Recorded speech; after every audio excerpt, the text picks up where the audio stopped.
Support করছে, team যে ভালো করছে। সো হোপফুলি আমরা একই জিনিস করতে পারি এগেন্স্ট সিঙ্গাপুর আর ভালো খেলা করতে পারি।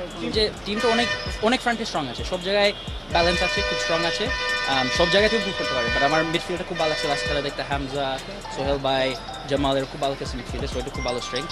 আর তারপরে চান্স তো অনেক বানাইছি, গোল আসবে, ডিফেন্স খুব ভালো করছে, কোনো চান্স দিই না ভুটানকে। সো মোটামুটি সবাই স্ট্রং আছে, বাট জাস্ট রেডি থাকতে হবে। সিঙ্গাপুর একটু কঠিন ম্যাচ হয়ে গেছে, ভালো ছিল করে ক্রিকেটের নাইস ছিল যে জামাল অ্যাসিস্ট করছে, ওইটা ছাড়া অনেক চান্স ছিল। সোহেল খুব সুন্দর গোল দিয়েছে, ফাহমিদুল তো অনেক ইয়াং, বা সে খুব ভালো পারফরমেন্স দিয়েছে। সো ইন্ডিয়ান সব কিছু খুব অপটিমিস্টিক এই সিঙ্গাপুর ম্যাচের জন্য, ওইটা খুব ভালো প্রিপারেশন ছিল।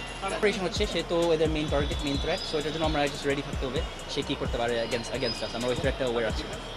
ডিফেন্সও আমরা প্ল্যান করছি, আমরা যেভাবে খেলি আমরা কীভাবে এদেরকে হার্ট করতে পারি, ওইগুলো সব মানে ট্যাকটিক্যালি আমরা দেখতেছি আর ভিডিও রিভিউ করছি আমরা কীভাবে এদেরকে হার্ট করতে পারি। 3-4 দিন আছে প্রিপেয়ার করতে, ওইগুলো সব ঠিকভাবে ভাই হ্যান্ডিক্যামটা আর সামনে নেন, অ্যানালাইজ করছি যে আমি কীভাবে হেল্প করতে পারি। ওইগুলো পুরো বলতে পারবো না, বাট কোচ আমাকে অনেক ডিটেল দিচ্ছে আমার স্টাইলটা কীরকম, আমার রোলটা কী হবে, আর ওইগুলো জাস্ট আমার